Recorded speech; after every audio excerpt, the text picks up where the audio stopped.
Good morning, YouTube! What is up, guys? Today we are doing the daily puzzle for September 18th. Can you believe it's like nearly the end of September? Halloween's coming up. I'm excited. Also, Black Friday's coming up. Gotta get those deals. Alright, let's do the daily puzzle. Alright, so here. Okay, so we got two bishops lined up. The cavalry lined up against that king. We must make sure that we kind of coagulate all our pieces towards that king side, We kind of want to focus. That's our main focus, especially since there's so many holes. Noticing this bishop can climb in on h7. This queen can maybe land up on g6 and checkmate on h7. Lots of things can happen. There are a couple of pieces that black has at resource, like the knights, the bishops, the queen, of course.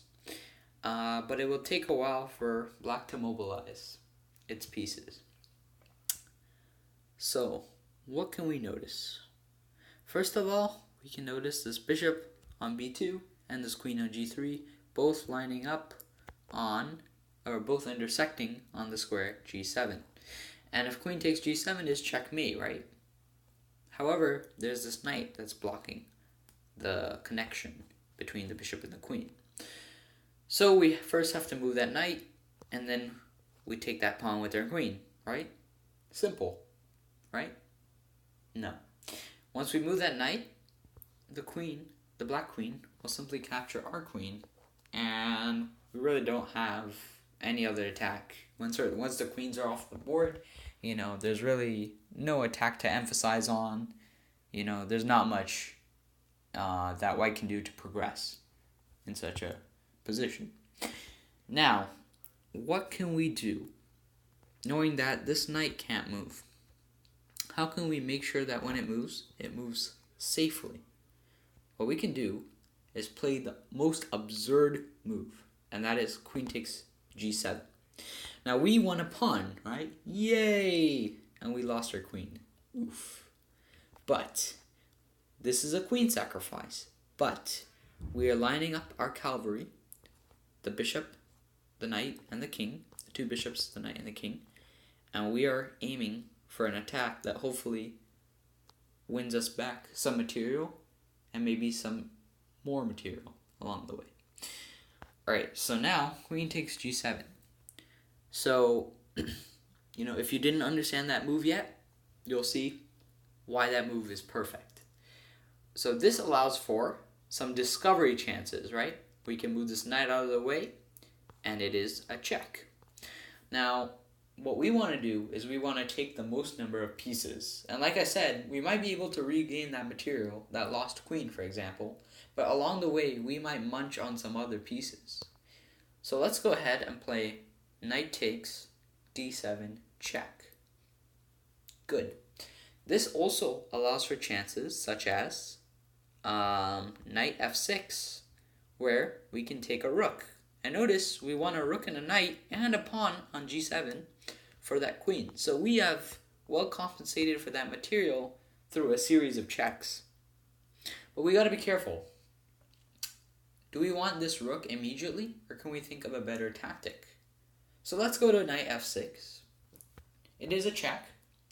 However, we have created a new discovery. Can you guys spot it? Alright, I'm going to give the answer. It is the rook, knight, king discovery. So this rook is aiming its own form of cavalry toward the king, right? And so what can we do with this knight?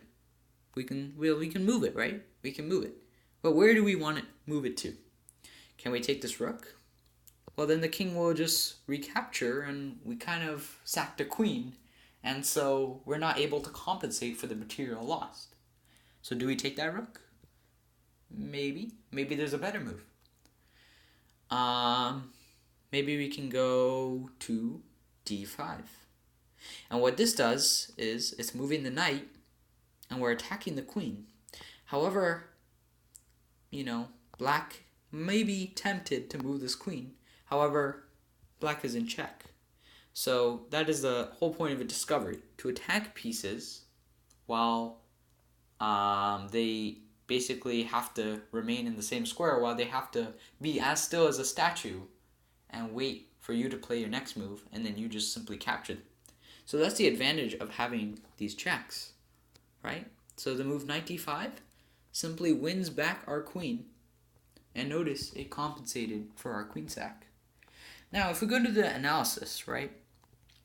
If we look here, let's just count the material we won really quickly, all right? So we won a pawn, all right?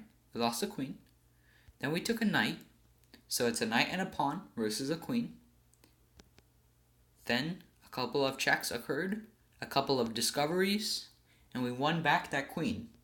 So it is a queen, a knight, and a pawn for a queen, which means we have won a knight and a pawn. And notice in this scenario, if black doesn't play very well, you know, it has good chances of losing. If black plays moves like rook c7, we can simply play rook f3, you know, rook f3, sorry, that was rook f6, rook f3, allowing for some checks, and these two bishops are loaded along the king side, ready to checkmate.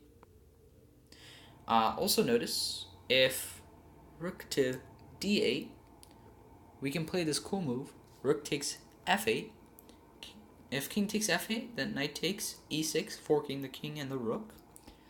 If rook takes f6, we take the bishop back, and we won a knight and a bishop for a rook. So I have a question for you guys.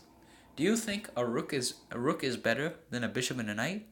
Or do you think a bishop and a knight is better than a rook? Answer in the comments below. I'd love to hear. Alright, I'll see you later. Take care. Have fun. I hope you enjoyed. It was a really nice tactic. We got to see a lot of discoveries happen, and we were able to solve it. Alright, thank you for watching. I'll see you in the next one. Bye.